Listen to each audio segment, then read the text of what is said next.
Hello and welcome to the first of GQ's Big Ideas sessions. Great to have your company. These series of sessions of the Big Ideas, we're basically looking at tackling the issues that shape the way we live and the way we think.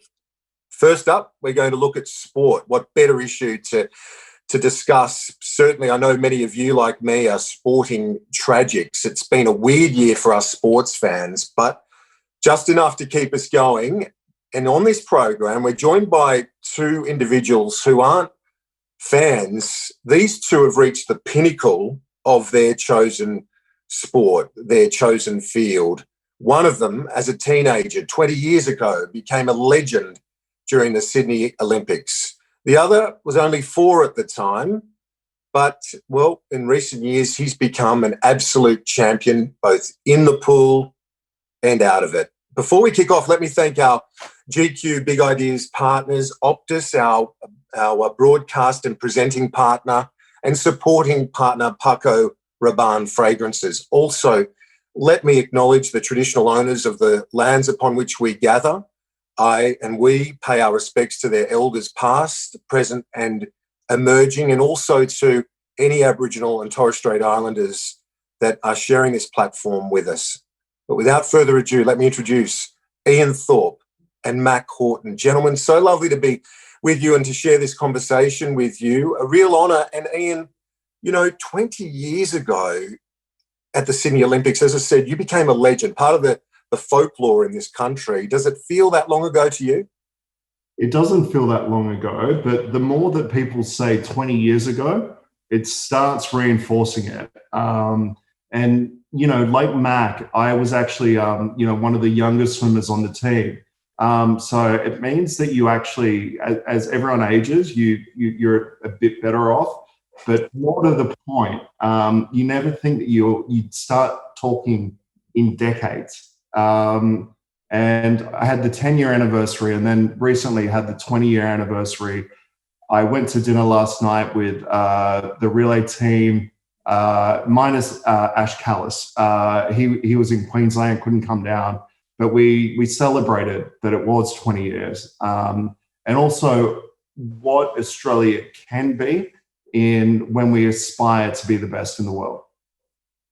Well, it was, wasn't it? The time for those of us that were lucky to be in Sydney at the time, you obviously were in your own world of competing at that elite level, but it was such a wonderful series of memories for us as just, Australian sporting fans. But is there one memory for you that stands out of that extraordinary period, Ian? Look, I have the whole first night, which, for me, when I get asked, what's your favorite memory? I'm fortunate that I can reflect, and there's more than one in a swimming career. But that night for me was heaven. I was a schoolboy going into the Olympic Games. I doubted, if I would achieve or be able to live the dream that I created for myself as a young swimmer. So a dream's different to a goal. A goal is something that's very practical, that you work towards and you can accomplish it. Whereas a dream is something that's quite lofty, the kind of thing that you're embarrassed to say to other people. And I achieved that very early. And until the moment before I did that race in Sydney, I still had doubts in my preparation. I broke my ankle less than 12 months out from the Olympic Games. And, there was some drama leading in. And then to cap that all off, to be able to create what is Olympic history, and I think also sporting history in Australia, and winning the 4x100 freestyle relay, where the American team had never been beaten. It was the perfect night to the first night of competition at the Sydney Games. For me, at least, there may have been a couple of other Australian athletes that may have wanted to have done something earlier, but it really set off what could be and what was an incredible Olympic Games. Yeah, the best games ever. They still say that. Mack, I'll come to you, Mack, but I want to get Ian's response to this as well, because for those of us who have never had that opportunity, talk us through what it's like to be in front of the crowd and, you know, ready to start the race at an Olympic final? Mack, first to you on that one. I think for me, the only time I heard the crowd was standing in the marshalling room about to walk out. Before I like to race, I like to be quite internal in myself. And so I remember being in the marshalling room, trying to get pumped up. And then just for a second, I tuned into what was actually going on. And I was like, well, there's a crowd there. And then straight back into myself, walk out behind the block, stare down the lane. There's no one else there, essentially. It's just me, my body, my mind. Which I imagine is probably a very different experience to what you had, Ian, in front of a home crowd. It doesn't get any more magical than that. Well, yeah, it also comes with a weight of pressure. Look, Mack and I are not dissimilar. I'm, quite quiet as well. We're not the kind of person that tries to rev themselves up too much before a race. For me, I used to be the most chilled out person in the marshalling area, which meant that I was speaking to my competitors and whatever else right before I raced them. But as soon as they announced from that marshalling room that your race is up now, I turned it on, because before that, I actually thought it was a waste of energy. That kind of old 90s psychology of, pump yourself up to something so that you produce this performance. It wasn't for me at all. And so I left that behind. But it was the moment right before when they announced me in lane 4, world record holder and world champion in lane 4 from Australia, Ian Thorpe. And I'd never heard a crowd roar so much at a time. And I did the stupid thing that a lot of young people do when they don't know what to do, which is I smiled or smirked. And it's when kids get in trouble, they smile or they laugh because they don't know how to respond to it. And it was in that split second that I knew that I was ready to do what needed to be done. That's wonderful that to hear what was going on in your mind as the rest of us watched either in that stadium or on our televisions, because there was no one that didn't at that time. But Mack, I guess for you, you were too young to remember Sydney Olympics, but do you have an earliest Olympic memory? My earliest memory is only 2008, I think, like a clear memory, Beijing Olympics. I was at school. I was following Grant Hackett swimming the 1500. It was on during the day at school, and I remember trying to go all day without seeing the result, so that when I got home it was recorded. I could sit down on the couch and watch it. And I remember just running in the door, sitting down, watching that race, which is, I don't know, I wish I had earlier memories, but I think the lack of sleep over the years from swimming training's destroyed my memory. So that is my most vivid live memory. But obviously I've gone back and watched all of the races from 2000, 2004, 96 as well. So I'm aware of the history of swimming in Australia. Mack, did you know at that point that you always, because you would have been, 12 years old, 2008, did you always know at that point that you wanted to reach that level as well, to be the best? At that point, I'd been swimming squad training for 2 years. There was no conscious moment where I was like, I want to be the best. This is what I want to do. I just always really enjoyed swimming. I really enjoyed training. I loved being that young kid who was like in a squad with kids that were a couple of years older and just chasing them down for an hour and a half, 2 hours. And then it just kind of built on from that. And you almost just wake up one day and you're there. There was no clear point where I was like, this is what I'm doing. It was just always for the love of it. Yeah. And, as you two have been in the middle of elite sport, for those of us who love watching and share the journey, it's a big part of our lives. And for Mack, I guess I want you to reflect on that, the role that sport plays in our community. And I guess we've been reminded of it in this weird year that we've had. But thinking as a Melburnian, a Victorian as you are, how important has it been to have the footy on, the Aussie rules, the AFL at night, just to give people a distraction? That's exactly right. It is a distraction. It's pretty grim in Melbourne at the moment. I still have the opportunity to train, which I'm very grateful for because it means I can get out of the house. But there's a lot of people doing it really tough. I don't know how they're spending so many hours locked up inside every day. But you're right. The footy every night is a distraction. I've never watched so much footy in my life. I enjoy it. I'm not a massive fan, but it's the only thing you can really look forward to with what's going on at the moment. Weekends are basically non-existent. So you have to kind of have these bookmarks or benchmarks to have something to look forward to for the weeks to keep turning around. Well, I'll come back to what Max said and looking at the importance of, kind of how sport plays a role in our lives. And, for us, it's something that is an outlet of, what's going on day to day. And it's also aspirational as well as being inspirational. And in reflecting of being 20 years now since the Sydney Olympics, it was really where Australia came together to show our best side to the world. We changed the conversation around what had previously been a cultural cringe, a doubt that we had in ourselves to be able to deliver an event on the world stage.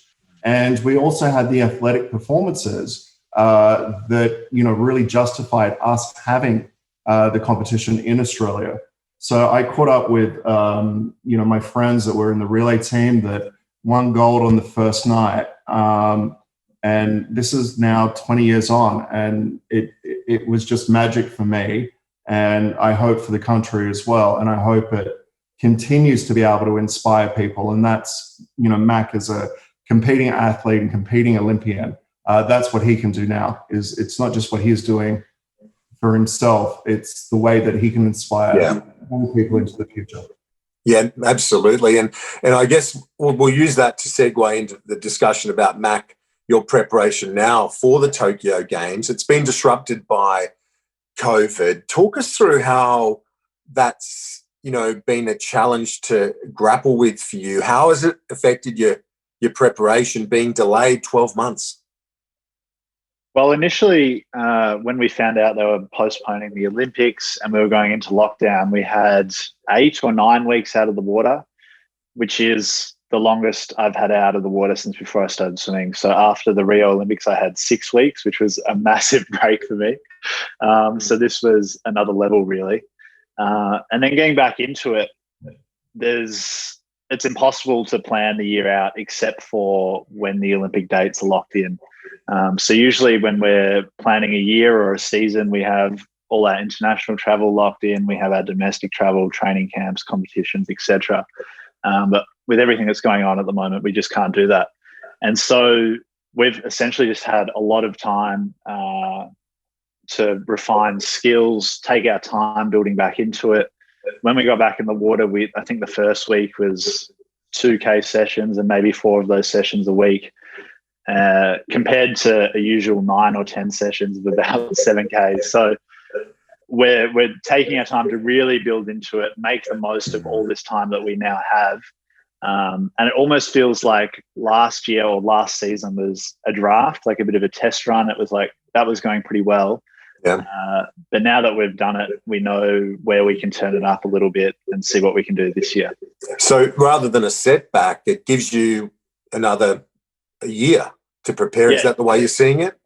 Definitely. I think it's really the only way to see it. Like you have to stay pretty positive throughout this. Otherwise, it's going to be a miserable year. But I'm actually quite excited by the amount of time. I've really enjoyed taking it slow. Usually when we get back in the water, it's like 3 weeks and we're back at full load. This has been like 3 months.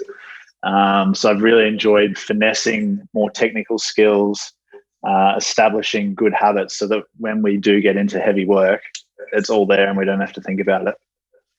Ian, I want to get your thoughts on this because one of the GQ Big Ideas themes is about optimism and looking to the future. When you've had to maintain the drive in the face of obstacles, how have you done it? I've never had an issue with actually being motivated for all of the training. And a little bit like Mack, he mentioned how much he loved training. I always loved training. For me, the obstacles became something that were quite obscure for swimmers, that it was a high media profile that I then learnt to deal with.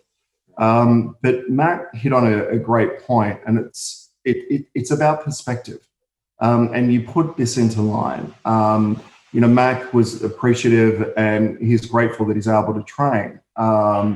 And there's other people that aren't able to leave the house at the moment. There's people that have died. There's people with coronavirus at the moment. So you do put things into perspective and you consider those things. Mack's fortunate, and like what Mack said, he loves that he's got an extra year. I would have loved always to have an extra year to prepare for the Olympic Games. But there's other athletes that are Olympians that they can't afford another year, or they've extended their career by 4 years to be able to compete at these games that have been postponed. And they may be considering having children, starting a family, things like these that are things that I think most Australians could relate to. But in all of this, I've been so impressed with what athletes have been saying around the delay of the Tokyo Olympic Games. And, now that it's 2021, it's actually okay. Yeah, indeed. And Mack, how do you, reflect on that? Because obviously you've lived it, but that question of when you're facing an unexpected obstacle, how do you maintain the drive and just charge through that? It sounds super cliche and cheesy, but I'm a big believer that everything happens for a reason and it's always going to work out. Even if it's a bad thing, I always believe there's something good that can come of it. And if not, I try and find something good that can come of it, even if it's a learning lesson. And that's just always been with me since, I don't know, I was a younger kid, which I'm very lucky to have that. And I'm thankful to my parents for kind of instilling that on me. I know it's definitely not easy for everyone, but that's just how I try and look at it. Well, that's basically what I was going to ask you. You've answered it. A mantra or method that you use to do that. That's yours. Ian, what did you tell yourself in those sort of circumstances? Well, I was going to highlight for each of us, and Max kind of hinted on this. The adaptability of someone is as important as any of the skill sets that they have, and you have to be able to respond to the circumstances that you're in at that particular time. And if you go with the defeatist attitude that it was my right time, this was my moment, and it's not happening, it's not going to work for you. And it doesn't matter if this is in life or if it's in sport. And Mack's seen the positive side of this, and I would have been trying to find that as well. And I think for people out there, that's the way that you have to look at being able to perform.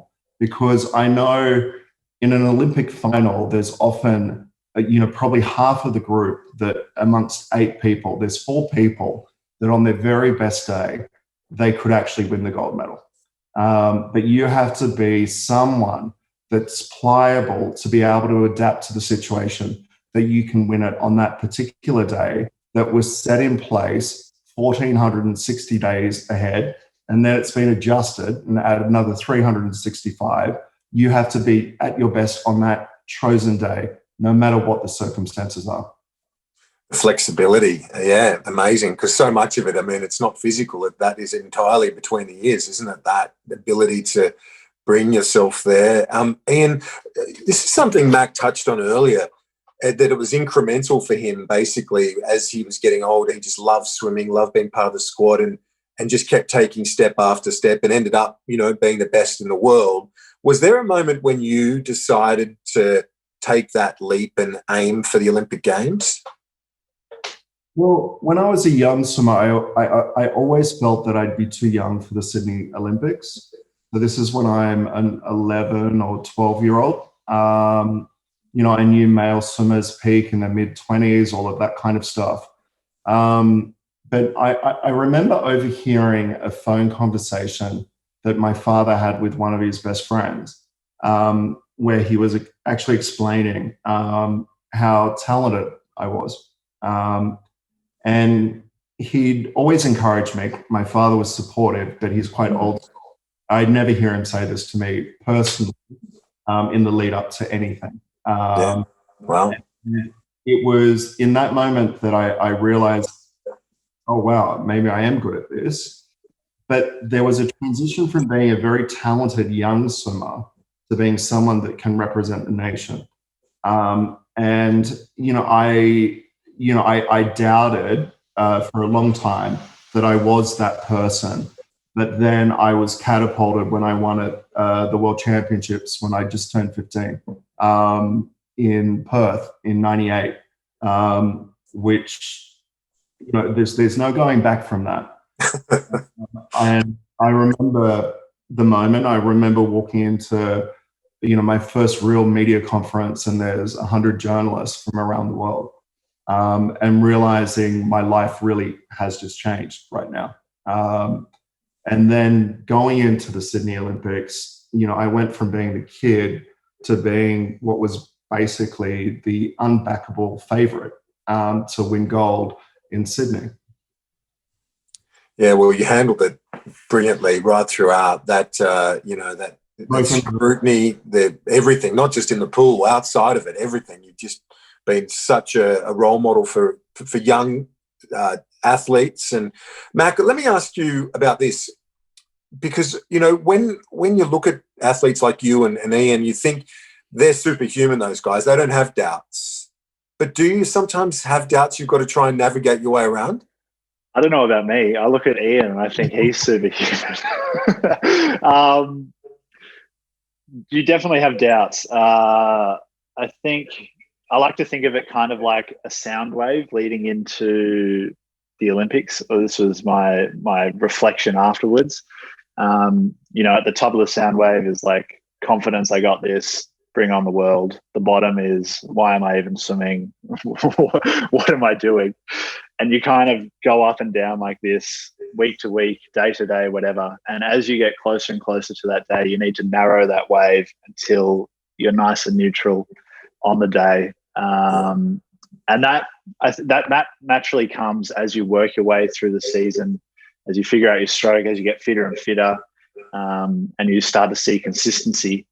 But there's definitely days where you roll up to training, you can barely swim, and you're just like, what am I doing?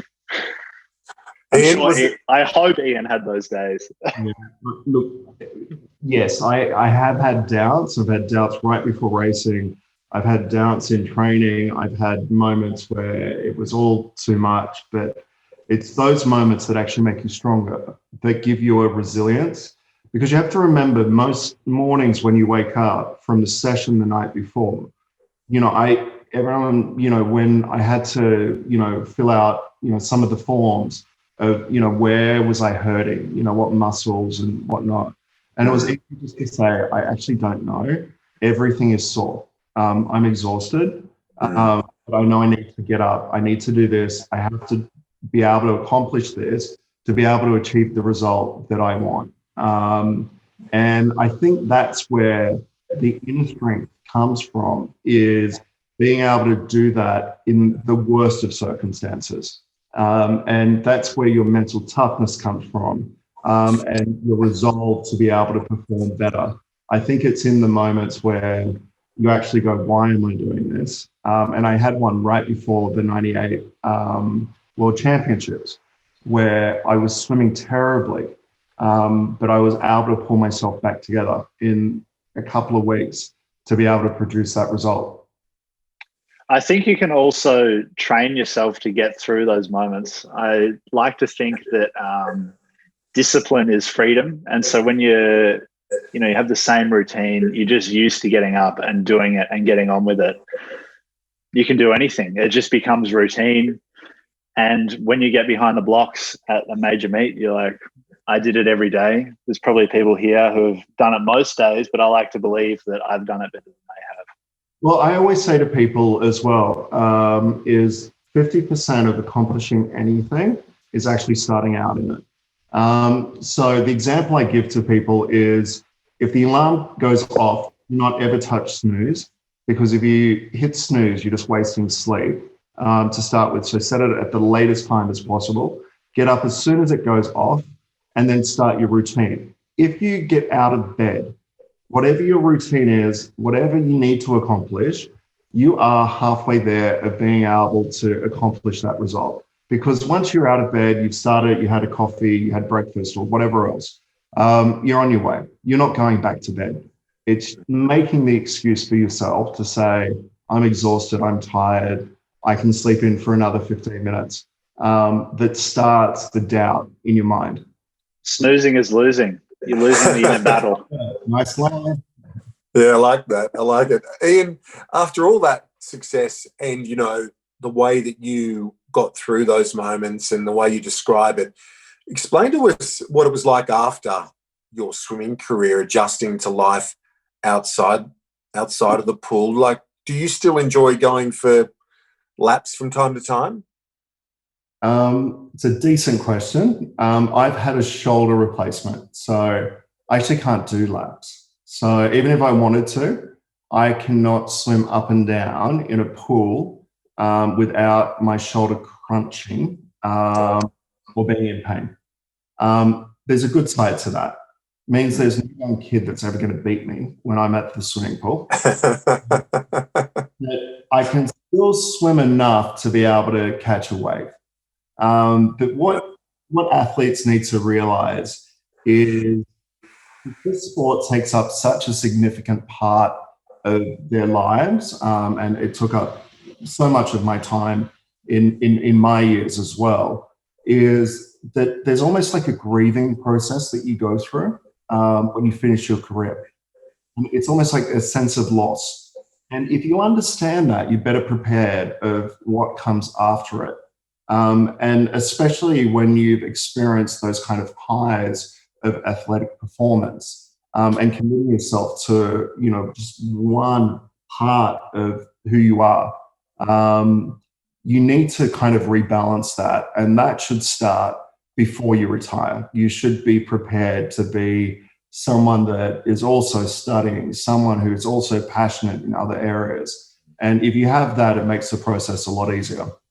And Mack, you're doing that as you're a student now, you're studying. Have you put any thought through post-swimming? I mean, you're right in the midst of it, still preparing for the next games and hopefully another gold or two. But have you thought about that, beyond that? Or three, sorry? No pressure, guys. Thank you. I actually think when I do step away from swimming, I want to still love swimming. That's like my number one priority. I still want to get in the pool and go for a swim because it's been such a big part of my life. But I also acknowledge that it's not going to go forever. And I need, it could end tomorrow if my shoulder exploded or something. So I think not just swimmers, but all athletes need to build that second life in while they're living that first life. And just when Ian touched on the grieving process after a massive high or the swimming career, I think it's similar after like an Olympics or a World Championships. When you've hit that peak, it is such a strange feeling the months afterwards. I remember after the Olympics, amazing, went to Europe for 6 weeks with my girlfriend Ella, had an amazing time, and then got home to Melbourne. It was just like, this feels weird, this feels flat. And it takes you quite a while to work yourself out of that. So I imagine that's what it's probably going to be a little bit like when I do finish swimming. But I think most of all, there's lots of things I want to achieve in life, and they kind of just go on a list that I'll come back to later. And I can't wait to be able to apply myself to them. I have applied myself to swimming. Swimming just takes up so much time, so much of my like mental capacity. It's not possible to do at the moment. So I'm looking forward to being able to get stuck into some other things, which I think is important for all athletes, to look forward to something afterwards, and that it's not the be all and end all when it does end. Ian, you've become an advocate for, issues like environment, mental health. In terms of, your post-swimming careers, this contribution you're making to the nation, are they important outlets for you as well? Yes, they are. And they're beliefs that I've had consistently that haven't changed throughout, my time, I should say, as an athlete, but also, post that is, social justice issues, things that matter to me. And I am an advocate for the things that I believe in. And I will continue to push. I've seen you at Parliament House. You know the issues that I go down there to be able to meet with politicians on, to actually be able to reflect the opinion of other people that I hope I represent well. But it's always been important to me. I've done it while I was swimming, and I wanted to do it after I was swimming. And I think, in what Mack was saying previously, in looking for what is the career after that, it doesn't have to be advocacy. It can be about what passion you actually have. And I think of it, it's something that you can get a win out of as an athlete. You love it. It reminds you of the wins that you've had before. It may take a little bit longer to get those wins, but they still feel the same. And my opinion of, what makes a champion in sport, or a true champion in sport, is someone that has respect for those that inspired them and came before them, the way that they conduct themselves, the way that they perform whilst they're in their career, and also the way that they inspire and also give assistance to those that come after them. Well, that's a wonderful way to go into our questions from our audience. I've got a series of questions here, and this first one fits in with what you're saying, Ian, about that legacy. And I'll ask you and Mack as well. I'd love to hear your thoughts on this too. What's the best advice you've ever been given by another athlete or coach? Ian, first to you. No, can you go to Mack, please? I've got to think. Okay, Oh, Mack. this is a hard question. I don't know that there's like a one line of advice. It's just kind of drawing on inspiration and advice from people that I've met, people like Ian, coaches, other swimmers. And all these inputs kind of form the way that you live your life. I like to think that you're the average of the people that you hang out with. And so it's kind of like lifting them up, trying to be the best you can be so they can be the best that they can be, and vice versa. And just being, I think awareness, internal awareness is very important. And with that, so many things stem off, confidence, etc. But if you're aware of yourself, who you are, what you're physically capable of is easy to be aware of, but what you're mentally capable of, and understanding who you are, it really gives you a sense of power to go and achieve anything you want to. I can add to that, which is I was told by a very prominent person in Australian history, you're neither as good or as bad as they say you are. As long as those people that care about you know what you're about, the rest of the world can expletive off. It's not fair that you had the time to think of a line. I love that. That's great. Let's adopt that one. That's applicable to all of us. Ian, let's go to, this is the next question. Apart from, obviously, yourselves, this is from a member of the audience. Apart from yourselves, I don't think you would be saying yourselves, but maybe Mack might say, Ian, who do you think is the greatest Aussie athlete of all time? Ian, to you. Yeah, look, I struggle with this because when we look across different generations of athletes, it's speaking about different eras. And I don't think it's helpful to actually do that comparison. I think we should just reflect that in our history, we've had multiple generations of athletes that have overperformed, punched above their weight in sport. And that's the period. So to name one isn't fair. And we should actually be really thankful that we have more than one to name, and acknowledge all of them and their contribution. Because some of the time it's not about the person in your sport, it's someone from another sport that's also inspired you. Okay. Mack, your No, thoughts? we can name one. Ian Thorpe. Oh, No, I'm joking. I second what you say, Ian. I was going to say my name. I was going to be like, yeah, I'll just say my name. Thanks, mate. Okay, well, let's move on. That's a good answer, though. I think it makes a lot of sense. Yeah. Have either of you made any changes in these weird times? And a lot of us, I think, have made changes to our work-life balance. For you guys, have you done anything differently that you will, take on permanently now?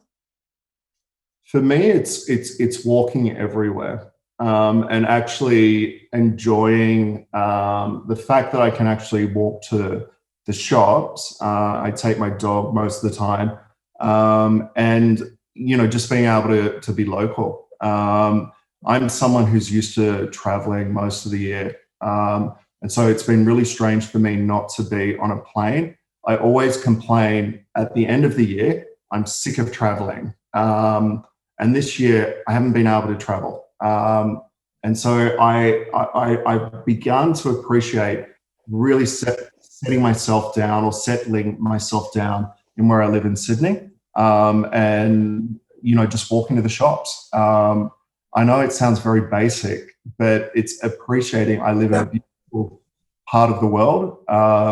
I live in a great country and I can still do it. So that's the part that I've appreciated and learnt from.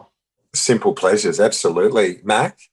Mine's very similar. I was going to say appreciation of time, taking it slow, and just being present and enjoying what I do have currently, but also being super appreciative of being able to swim, things like that, things coming in the future that we do have the opportunity to do in Australia, and making the most of those opportunities. Now, we've got, Ian? I used to be able to say the word walk whilst my dog was around. But she's so sick of walking now that it takes a little bit of encouragement to get her out to go for a walk.